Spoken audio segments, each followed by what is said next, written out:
Hello dear friends, నేను మీ నిర్మలాని మాట్లాడుతున్నాను. నేను మీకు ఇప్పుడు పనస చెట్టు గురించి చూపించబోతున్నాను. పనస చెట్టు ఆంగ్లంలో జాక్ ఫ్రూట్ అంటారు. పనస మల్బరీ కుటుంబానికి చెందిన చెట్టు. మాదే ఈ పనస చెట్టు. ప్రపంచంలోనే అతిపెద్ద పండుని ఇచ్చే చెట్టు కూడా ఇదే.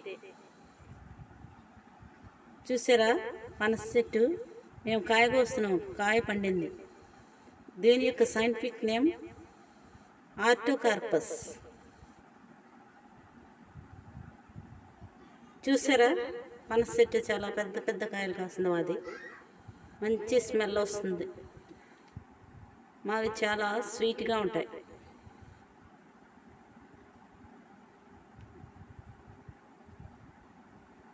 చూడండి, ఈ వీడియో మీకు నచ్చినట్లయితే లైక్ చేయండి, షేర్ చేయండి అండ్ సబ్స్క్రైబ్ చేయండి. చూడండి, అదిగో పనస పండు. బాయ్.